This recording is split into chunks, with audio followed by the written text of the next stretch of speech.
الرحیم. ذرا خاموشی اختیار کریں پلیز.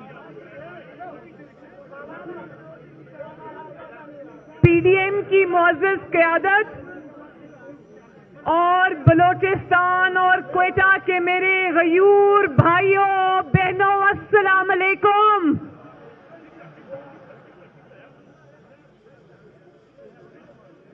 پلیز ذرا میں بات کر رہی ہوں پلیز. کوئٹہ کے میرے جمہوریت کے سپاہیوں، پیارے بھائیوں بہنوں بزرگوں، آپ سب کا بہت بہت شکریہ کہ آپ نے بہت محبت اور شفقت سے میرا استقبال کیا. میں تہہ دل سے آپ کی مشکور ہوں. سب سے پہلے کوئٹہ کے بہن بھائیوں، میں ایک بات کا ذکر کرنا چاہتی ہوں یہاں پر.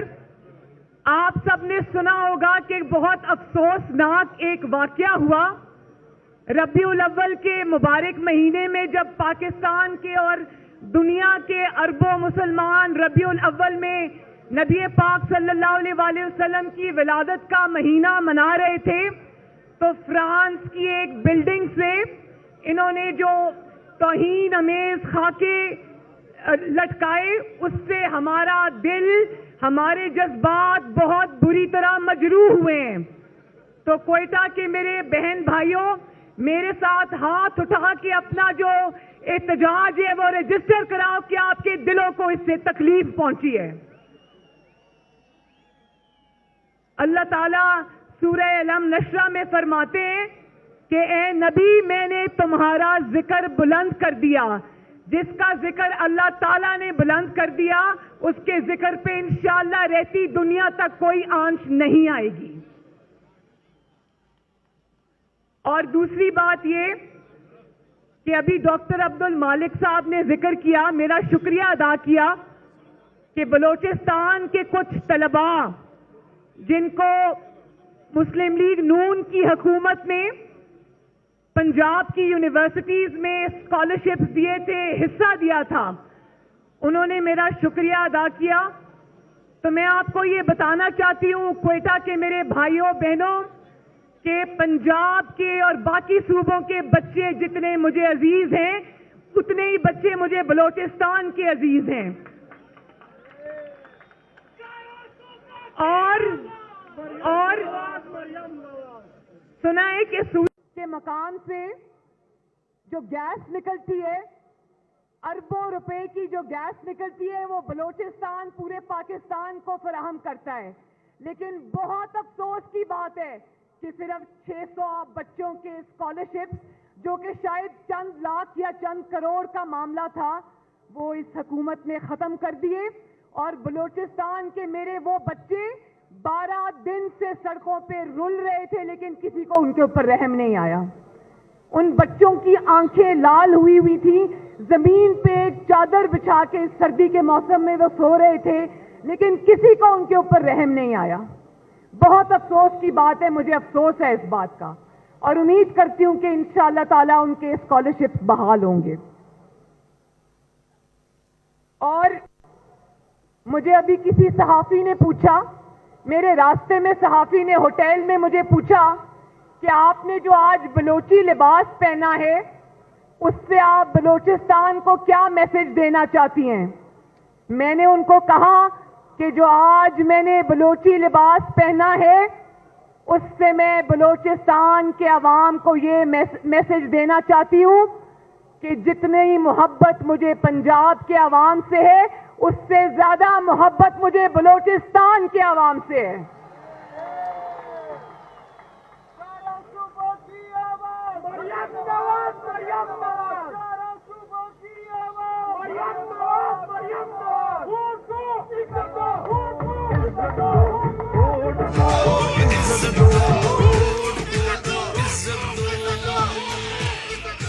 کوئٹہ کے میرے بہن اور بھائیوں، مجھے پتا ہے کہ یہاں سے نوجوانوں کو اٹھا لیا جاتا ہے.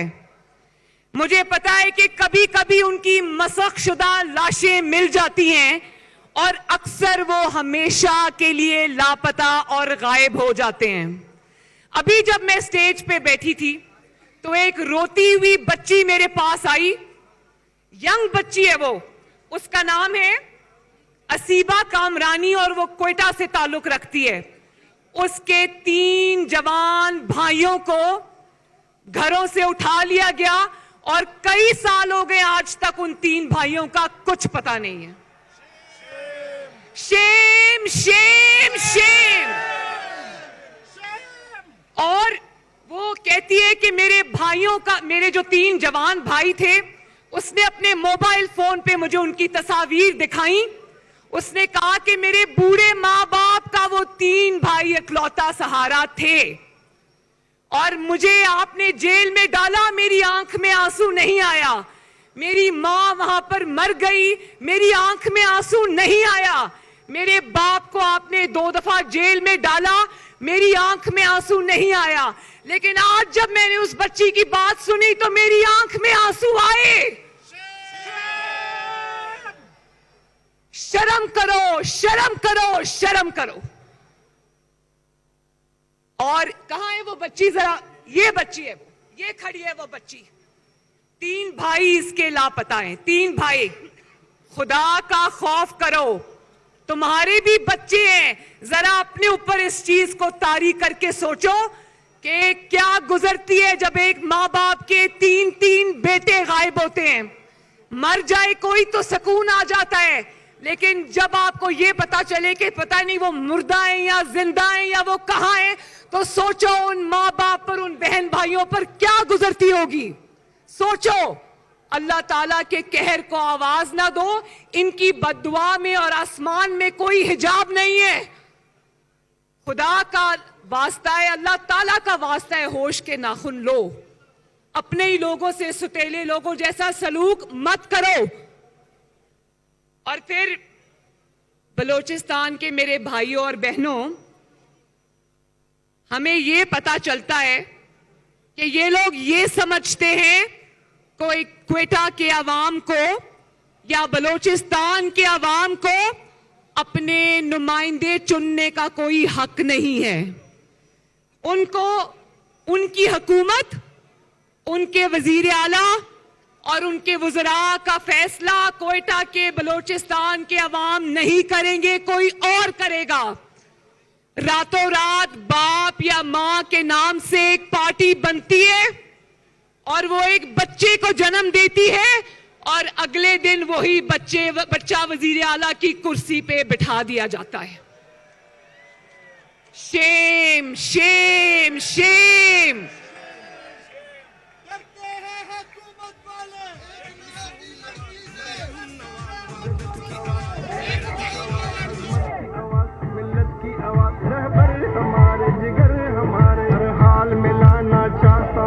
دنیا کو دکھانا چاہتا ہوں, ایک نعرہ لگانا چاہتا ہوں, ایک نعرہ لگانا چاہتا ہوں, قاضی کو سنانا چاہتا ہوں. ووٹ کو عزت دو, ووٹ کو عزت دو, ووٹ کو عزت دو, ووٹ کو. اور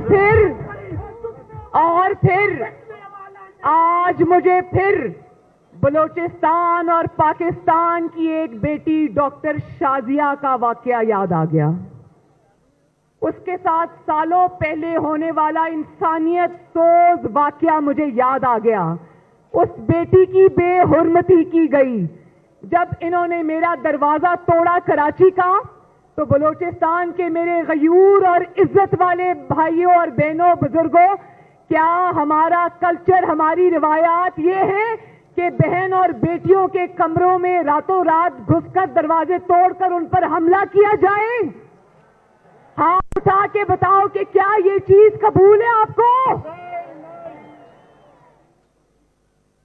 اور پھر آج بلوچستان میں کھڑے ہو کر مجھے اکبر بگٹی شہید کا واقعہ بھی یاد آ رہا ہے, جو میرے ذہن پر نقش ہے.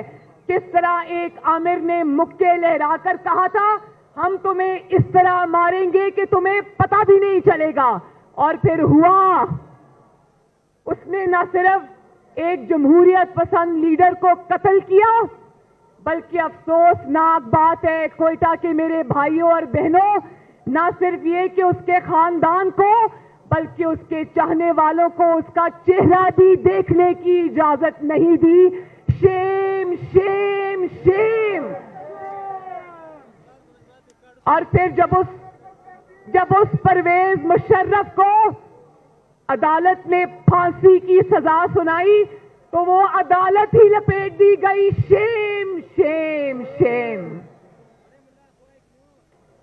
اور آج جب میں یہاں کھڑی خطاب کر رہی ہوں تو مجھے کوئٹہ کے اسٹاف کالج میں قائد اعظم محمد علی جناح کے کہے ہوئے تاریخی الفاظ آج میرے دل اور دماغ میں گونج رہے ہیں.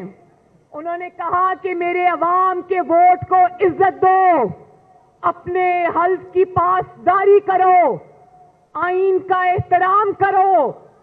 پالیسیاں بنانا تمہارا کام نہیں ہے, عوامی نمائندوں کا کام یہ ہے اور یہ کام عوام کے نمائندوں کو کرنے دو. تو کوئٹہ کے میرے بہن بھائیوں, مجھے ذرا یہ بتانا ہاتھ اٹھا کے کہ آج 72 برس گزر گئے, کیا قائد اعظم کی اس تلقین پر عمل ہوا؟ نہیں, آواز نہیں آئی مجھے. کیا ہوا؟ کیا حلف کو یاد رکھا گیا؟ کیا سیاست میں مداخلت بند ہوئی؟ کیا آئین کا احترام کیا گیا؟ کیا عوامی نمائندوں کو پالیسیاں بنانے دی گئی؟ کیا عوام کو اور عوامی نمائندوں کا حکم مانا گیا؟ قائد اعظم کی روح بھی دیکھ رہی ہے کہ ان کی تلقین کو آج مٹی میں ملا دیا گیا. آج نواز شریف, آج مریم نواز شریف, آج محترم مولانا فضل الرحمان اور اسٹیج پر بیٹھا ہوا ہر شخص, ہر قائد وہی جھنڈا اٹھا کے نکلا ہے. ہماری ڈیمانڈ ہے, بلوچستان کے عوام کی ڈیمانڈ ہے, گجرانوالہ کے عوام کی ڈیمانڈ ہے, کراچی کے عوام کی ڈیمانڈ ہے کہ ووٹ کو عزت دو, کہ اپنے حلف اور آئین کی پاسداری کرو, سیاست سے دور ہو جاؤ اور عوام کے منتخب نمائندوں کو حکومت کرنے دو. اسٹیٹ کے اوپر اسٹیٹ یعنی کہ اسٹیٹ ابو اسٹیٹ مت بناؤ, ریاست سے اوپر ریاست مت بناؤ, جعلی حکومتیں مت بناؤ, عوام کے مینڈیٹ پہ ڈاکے مت ڈالو, حکومت سے اوپر کی حکومتیں مت بناؤ.